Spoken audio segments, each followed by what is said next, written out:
Hi friends, welcome to KKV talks. ఎంతో టేస్టీగా ఉండే జీడిపప్పు పాకం ఎలా చేయాలో తెలుసుకుందాం. ముందుగా దీనికి కొంచెం నెయ్యి వేసి ఈ జీడిపప్పుని లైట్గా వేయించుకోండి. తర్వాత ప్యాన్ బాగా వేడెక్కిన తర్వాత మనకి సరిపడా బెల్లం, అంటే నేను 1/2 kg జీడిపప్పు తీసుకున్నాను.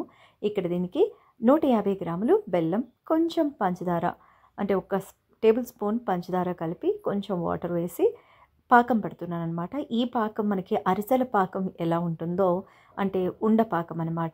ఈ ఉండ పాకంలాగా రావాలి.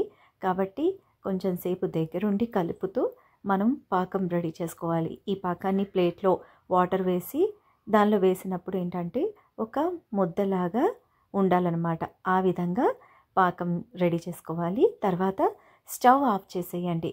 ఆఫ్ చేసిన తర్వాత జీడిపప్పుని దీనిలో కలిపేసి అది బాగా కలిసేంత వరకు, అంటే మొత్తం థిక్గా వచ్చేంత వరకు, టైట్గా అయ్యేంత వరకు అచ్చులాగా బాగా కలపాలన్నమాట స్టవ్ ఆఫ్ చేసే.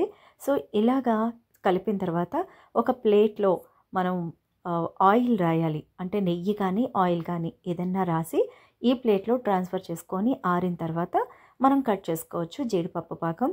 మనకి మార్కెట్లో అయితే దీని కాస్ట్ చాలా చాలా ఎక్కువగా ఉంటుంది. అదే సింపుల్గా ఇంట్లో చేసుకుంటే చీప్ అండ్ బెస్ట్ అనమాట. సో మనకి జీడిపప్పు ఎలాగో ఇంట్లో ఉంటాయి కాబట్టి ఒక 200లో మనం 1/2 kg జీడిపప్పు పాకాన్ని ఈజీగా తయారు చేసుకోవచ్చు. మరి ఒకసారి ట్రై చేసి చూడండి. నచ్చితే కామెంట్ చేయండి. మీకు ఎలా ఈ రెసిపీ వచ్చిందో ఒక్కసారి కామెంట్, లైక్, షేర్ చేయండి. థ్యాంక్ యూ అండి, నా వీడియోస్ని ఆదరిస్తున్నారు.